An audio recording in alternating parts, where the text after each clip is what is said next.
Umaga pa lang, binibisita na ni Mang Jose ang espesyal niyang kaibigan. Nakatira raw ang mga ito sa isang malawak na lagoon. Sa paghagis niya ng dilis, nagsisilapitan ang mga ito. Ang kanyang mga kaibigan, mga batang pating.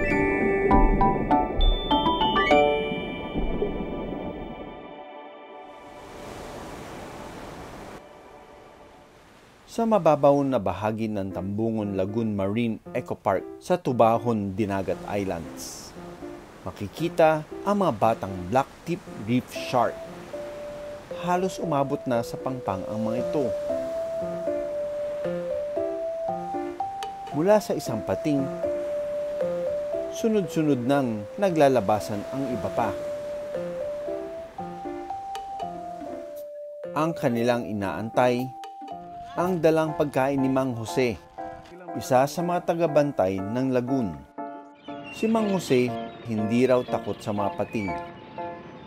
Simula nang mapansin nila ito taong 2016. Kaya kapag namimiss niya ang mga batang pating, dinadalhan niya ito ng dilis.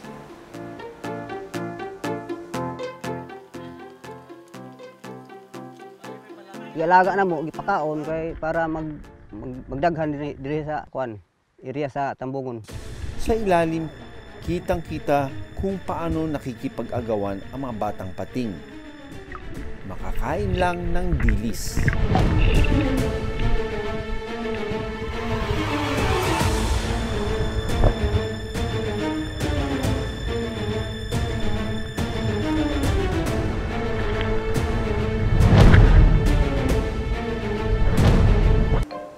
Hindi ito ang unang beses na naidokumento ng team ang mga batang pating. Sa Apo Reef, nakita ko ang natural nitong gawi. Patago-tago lang sa bakawan. Ang mga batang blacktip reef shark makes it a good haven for young sharks to grow, and maraming pagkain din sila dito. Lumalaki nang walang magulang ang mga batang pating. Pagkapanganak ng kanilang nanay, iniiwan na ito sa lagoon. Tough love ang disiplina sa kanila. Kung mabubuhay ito ng mag-isa o independent, mas kakayanin ito ang buhay sa wild. Ang mga batang pating, paisa-isang nagpapakita. Hanggang sa isang barkada ng mga pating ang dumaan sa aming kamera.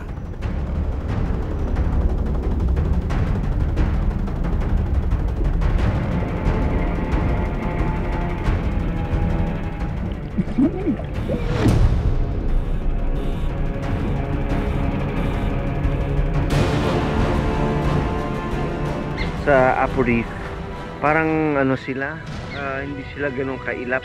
Kaya makikita namin grupo-grupo. Lumalang ngayon minsan, papalapit pa sa'yo. Kaya nakakatuwa, no? Talagang mga baby shark.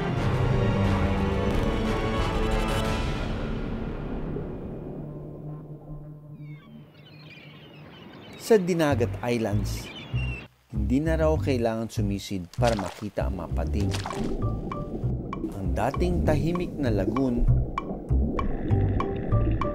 naging masigla. At inaalagaan na raw ng mga residente ang mga pating.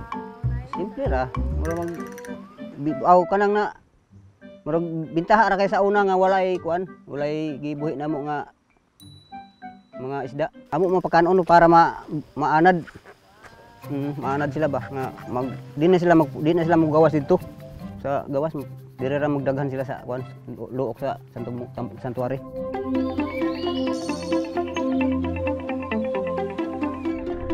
Pero hindi lang mga batang pating ang nandito. Sa kabilang bahagi ng lagoon, nandoon ang mga ate at kuya ng mga batang pating.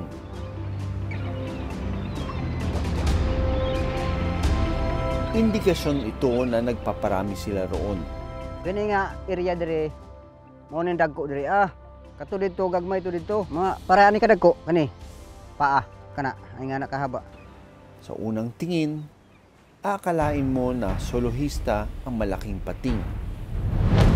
Pero nakabuntot na ang kanyang barkada. Magkakasama sila sa mababaw na parte ng tubig para maghanap ng pagkain. Pagkatapos kumain, ay babalik na ito sa malalim na bahagi ng dagat. Ang mas malalaking pating, hindi na raw pinapakain ni Mang Jose.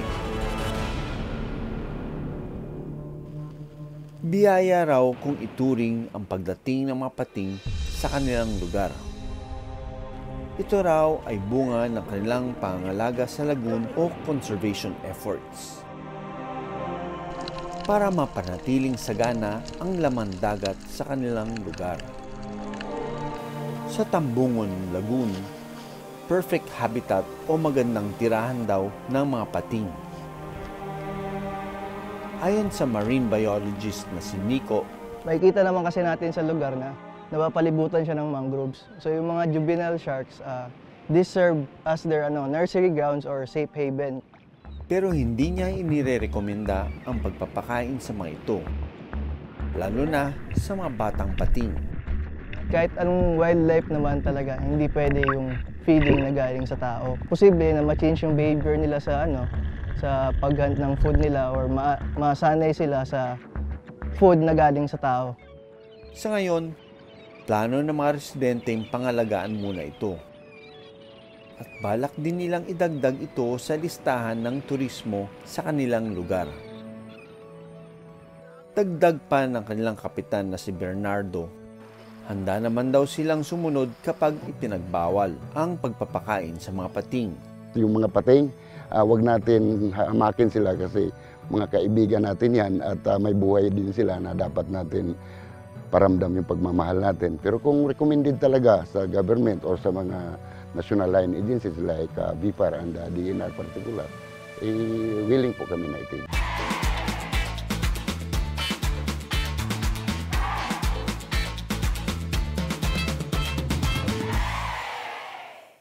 Maraming salamat sa panonood ng Born to be Wild. Para sa iba pang kwento tungkol sa ating kalikasan, mag-subscribe na sa GMA Public Affairs YouTube channel.